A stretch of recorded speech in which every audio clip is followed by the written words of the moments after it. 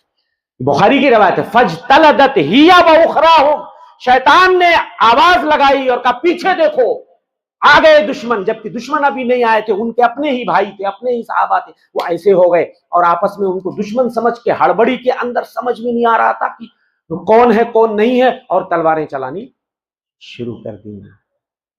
اب آپ بتائیے، پیارے نبی صلی اللہ علیہ وسلم کے حسن اخلاق کی قرآن تعریف کر رہا ہے. ایسے موقع پر بھی اللہ کے رسول صلی اللہ علیہ وسلم نے اپنے صحابہ کی سرزنش نہیں کی، ملامت نہیں کی. چلو جو ہوا سو ہوا، غلطی ہو گئی، دوبارہ ایسا نہیں کرنا. قرآن کی آیت اتر گئی، فَبِمَا رَحْمَةٍ مِّنَ اللَّهِ لِنْتَ لَهُمْ، یہ اللہ کی رحمت تھی آپ پہ اے نبی کہ آپ اپنے صحابہ کے لیے نرم پڑ گئے. وَلَوْ كُنْتَ فَظًّا غَلِيظَ الْقَلْبِ لَانفَضُّوا مِنْ حَوْلِكَ وَلَوْ كُنْتَ فَظًّا غَلِيظَ الْقَلْبِ لَانفَضُّوا مِنْ حَوْلِكَ، اگر آپ سخت دل ہوتے، سخت گیر ہوتے تو صحابہ اس طرح آپ کو ہمیشہ نہ گھیرے رہتے، لوگ آپ کی محفل میں اس طرح نہ ہوتے، لوگ چھٹ جاتے، دور بھاگتے آپ سے. اخلاق اچھا نہ ہو تو لوگ دور بھاگتے ہیں، کہتے ہیں یار کون اس کے پاس جائے گا، ہاں ایک بھی ڈھنگ کی بات نہیں کرتا. ہاں لوگ نہیں بیٹھتے ایسے لوگوں کے پاس. دنیا میں بھی دیکھ لو آپ، تو دنیا میں بھی جس کے اخلاق اچھے ہوتے ہیں لوگ اس کی محفلوں میں بیٹھنا پسند کرتے ہیں، اس کی باتوں کو سننا پسند کرتے ہیں. اس لیے ایک دائی، ایک مبلغ کو بھی سب سے پہلے یہ سکھایا جاتا ہے کہ اپنے اخلاق بہتر رکھو، اس لیے کہ ہمارے آئیڈیل ہمارے نبی آخر الزماں جناب محمد مصطفیٰ صلی اللہ علیہ وسلم ہیں. سب سے ہنس کے، مسکرا کے، خیر خیریت، کوئی الجھ جائے بھی تو اس کا جواب نہیں دینا. ہاں اسی لیے قرآن حکم دے رہا ہے اپنے نبی کو صلی اللہ علیہ وسلم، خذ العفو وامر بالعرف. یہ ہمارے علماء کے لیے بھی ہے، ذمہ داروں کے لیے بالخصوص، اور سب کے لیے ہے. یہ حکم نبی کو اللہ دے رہے ہیں، اللہ دے رہے ہیں، نبی کو حکم دے رہے ہیں، لیکن معاملہ سب کے لیے ہے. خذ العفو وامر بالعرف واعرض عن الجاہلین. اے نبی آپ معاف کر دیا کیجئے، درگزر کر دیا کیجئے، بھلائی کا حکم دیجئے، جاہلوں کے منہ مت لگیے. ابھی ہمارے شیخ کہہ رہے تھے دیہاتوں میں ذرا عام طور پہ دیہاتی ذرا سخت ہوتے. ہاں دیہاتی ذرا سخت ہوتے، جو گاؤں کھیڑے میں بالکل رہتے تو ذرا ان کے دل سخت ہوتے. اب انہیں بھی ہمیں حکمت سے اپنے پاس لانا ہے، حکمت سے انہیں بلانا ہے. دعوت و تبلیغ میں بھی حکمت ہونی چاہیے. اب اتنا ہارڈ جملہ نہیں ہونا چاہیے، ہاں اتنی سخت باتیں نہ کہ آدمی وہ ہماری باتیں سننا چھوڑ دے. تو اے نبی آپ عفو درگزر سے کام لیجیے، معاف کر دیا کیجیے لوگوں کی غلطیوں، بھلائی کا حکم دیجیے، اور جاہلوں کے منہ مت لگیے. ایک دوسری روایت میں پڑھتا ہوں، فرمایا اللہ کے رسول صلی اللہ علیہ وسلم نے، ان الرجل لیدرک بحسن خلقہ درجۃ الصائم القائم. ایک آدمی اگر اپنے اخلاق کو اچھا بنا لے، اپنے کیریکٹر و کردار کو اچھا بنا لے، تو وہ ایک تہجد گزار اور نفلی روزے دار کے مقام کو پہنچ جاتا ہے. اچھا کیوں؟ لیکن بھئی نفلی روزہ رکھنا بہت بڑی عبادت ہے، بہت بڑی نیکی کا کام ہے، اور رات میں اٹھ کے تہجد پڑھنا معمولی کام ہے، بہت مشقت کا کام ہے. تو ایک آدمی اگر اپنا اخلاق اچھا بنا لے تو اس کو اللہ تعالیٰ اس کے مقام تک پہنچا دیتے ہیں جو اٹھ کے تہجد پڑھتا ہے، اپنی نیند قربان کرتا ہے. اور ایک آدمی جو نفلی روزہ رکھتا ہے، صبح سے شام تک بھوک پیاس برداشت کرتا ہے. اب آخر حسن اخلاق میں ایسی کون سی بات ہے کہ اتنا اونچا مقام اللہ دے رہا ہے آپ کو؟ اچھا وہی بات آ جاتی ہے کہ تب یہاں وہ حسن اخلاق نہیں مراد ہے کہ بس ملے رسمی طور پہ، سرسری طور پہ، روٹینی اور روایتی اور خیر خیریت ٹھیک ٹھاک، تھوڑا سا مسکرا دیے چل دیے. ٹھیک ہے یہ بھی ہے حسن اخلاق، لیکن میرے بھائیوں، اگر آپ چاہتے ہو کہ یہ فضیلت آپ کو ملے، دل سے اپنے بھائیوں کا ہمدرد بننا پڑے گا، گالیاں بھی سننی پڑیں گی، گالیاں سن کے آپ کو دعائیں دینی پڑیں گی، کوئی رشتہ کاٹ رہا ہے تو جوڑنا پڑے گا، کوئی آپ کو دعوت نہیں دے رہا اس کو بھی دعوت دے کے اپنے وہاں بلانا پڑے گا، کوئی گالی دے رہا ہے اس کو بھی معاف کرنا پڑے گا، کوئی ہمارا جانی دشمن ہے اس کو بھی معاف کرنا پڑے گا، اور اس کے لیے دل گردے کی ضرورت ہے، مجاہدے اور محنت کی ضرورت ہے، صبر اور تحمل کی ضرورت ہے، جیسے روزہ رکھنے کے لیے صبر کی ضرورت ہے، مجاہدے کی ضرورت ہے، نفلی عبادت کے لیے تہجد کے لیے صبر کی ضرورت ہے۔ آسان نہیں ہے۔ کوئی گالی دے رہا ہے اور دعا دے کے بتاؤ ذرا، ہمارے نوجوان لڑکوں کو آپ دیکھ لیں، راستہ چل رہے ہیں، بائک سے جا رہے ہیں، سائیکل سے جا رہے ہیں، تھوڑی سی کہیں ٹھوکر لگ جائے، تھوڑا سا ٹچ ہو جائے، فوراً آستین چڑھائیں گے، بائک سے اترے، گالی گلوج مار پیٹ۔ ہاں ارے بھائی، اسی کو آپ اپنے اخلاق سے ڈیل کر سکتے ہو، سامنے والے کو زیر کر سکتے ہو، چلو بھائی جان دو، کوئی بات نہیں، ہو جاتا ہے، ہو جاتی ہے غلطی، ہاں جان کے تو ایسا نہیں ہوا ہوگا، ہاں چلو گاڑی ہے تھوڑی سی ٹچ ہو گئی ہوگی یا کہیں ٹھوکر لگ گیا راستہ چلتے ہوئے، لیکن ہم اتنا بھی برداشت نہیں کر پاتے، فوراً زبان پہ آج ہمارے بچوں کا اخلاق اتنا کرپٹ ہو چکا ہے، اتنا برباد ہو چکا ہے، بات بات میں گالیاں، نہ بڑوں کا احترام، نہ چھوٹوں پہ شفقت، بڑوں کے ساتھ آج شہروں میں، دیہات میں تو شاید معاملہ کچھ غنیمت ہو، لیکن شہروں میں ہم دیکھتے ہیں بڑوں کے ساتھ، بڑی عمر والوں کے ساتھ بچے ایسے ٹون میں بات کرتے، ایسے لہجے میں بات کرتے کہ میرے خیال آپ دیہاتیوں کو تو اتنا غصہ آئے گا نا کہ آپ سوچو کہ کھینچ کے اس کو تھپڑ مار دیں، یار بڑے آدمی سے ایسی باتیں کر رہا، بزرگوں کا کوئی احترام نہ کوئی عزت۔ شہروں میں معاملہ بہت خراب ہے، بات بات میں گالی اور کوئی بھی عزت نہیں، کوئی بھی احترام نہیں، کس سے کس طرح بات کرنی چاہیے۔ تو یہ ہمیں اپنے بچوں کو ادب سکھانا پڑے گا کہ بڑوں کا کیا احترام ہے، کس کا کیا مقام ہے، ماں باپ کا کیا مقام ہے، بزرگوں کا کیا مقام ہے، رشتہ داروں کا کیا مقام ہے، اور جس کا جو مقام ہے اس کو وہ مقام دیا جائے، یہ ہماری شریعت حکم دیتی ہے۔ تو میرے بھائیوں، قیامت کے دن حدیث قدسی ہے، اللہ فرماتے ہیں سب سے قریب میرے وہ لوگ ہوں گے، سب سے محبوب بھی ہوں گے، سب سے قریب بھی ہوں گے۔ اللہ کے رسول صلی اللہ علیہ وسلم فرماتے ہیں ان من احبکم الی واقربکم منی مجلسا یوم القیامت احاسنکم اخلاقا، تم میں سے جس کے بھی اخلاق اچھے ہوں گے قیامت میں میرا سب سے محبوب ہوگا اور میرے سب سے قریب ہوگا، اور جس کے اخلاق سب سے برے ہوں گے وہ اتنا ہی دور ہوگا۔ کتنا اونچا مقام ہے۔ آپ نے فرمایا خیرکم خیرکم لأہلہ، تم میں سب سے بہترین وہ ہے جو اپنی بیوی بچوں کے لیے اچھا ہے، جس کا اخلاق بیوی بچوں کے لیے۔ بعض لوگ دوستوں کے ساتھ ہیں تو بہت اچھے ہیں، باہر ہیں تو بہت اچھے ہیں، مگر گھر میں آتے تو اچھے نہیں ہوتے، بیوی کو بات بات پہ ڈانٹنا، گالی دینا، مارنا، وہ اپنا پیدائشی حق سمجھتے ہیں۔ ارے بھائی وہ بھی انسان ہے، اس سے بھی غلطیاں ہوتی ہیں، اب اس کی بھی خطاؤں کو درگزر کر دیجیے، پیار محبت سے سمجھائیے۔ ہاں پیارے نبی صلی اللہ علیہ وسلم کی اتنی ساری بیویاں تھیں، کہیں کوئی ایک واقعہ بھی آپ بتا دیجیے کبھی اللہ کے رسول صلی اللہ علیہ وسلم نے کھانے کو لے کر، کپڑے کو لے کر کسی بیوی کو ڈانٹا ہو یا مارا ہو؟ یہ کوئی میٹر ہی نہیں تھا۔ آج ہمارے وہاں تھوڑا سا اگر نمک زیادہ ہو جائے، کہیں روٹی کچی ہو جائے، ہاں کہیں چاول اگر جل جائے تو اس پہ بھی لوگ پٹائی شروع کر دیتے ہیں۔ آپ نے کبھی بھی اس کے لیے، آپ اپنے جوتے خود سل لیتے تھے، کپڑے ٹانک لیتے تھے، بکری کا دودھ نکال لیتے تھے، اور گھروں میں رہتے تھے تو بیویوں کا ہاتھ بھی بٹا دیتے تھے۔ دیہات میں خاص طور سے اس کو بہت معیوب سمجھا جاتا ہے۔ اگر کوئی گھر کے کام میں کوئی ہاتھ بٹا لے، بیوی مرتی ہے تو مرتی رہے، بخار میں ہے تڑپتی رہے، مگر شوہر مجال نہیں ہے کہ کچن میں جا کے ذرا ایک ٹائم دال چاول ہی پکا دے، روز تو وہ پکاتی ہے، ایک دن اگر ہم پکا دیں گے تو کیا ہماری شان گھٹ جائے گی؟ ہاں ایک ڈاکٹر صاحب ہیں، جیسے ہمارے ڈاکٹر عبدالرحمان صاحب ہیں، ہمارے بہت خاص ہیں، ایسے ایک ڈاکٹر ہوا کرتے ہیں ہمارے وہاں ممبئی میں، وہ بھی ہم سے بہت کلوز ہیں اور بہت اچھے دوست ہیں۔ کہتے ہیں مولوی صاحب میں ڈاکٹر ہوں،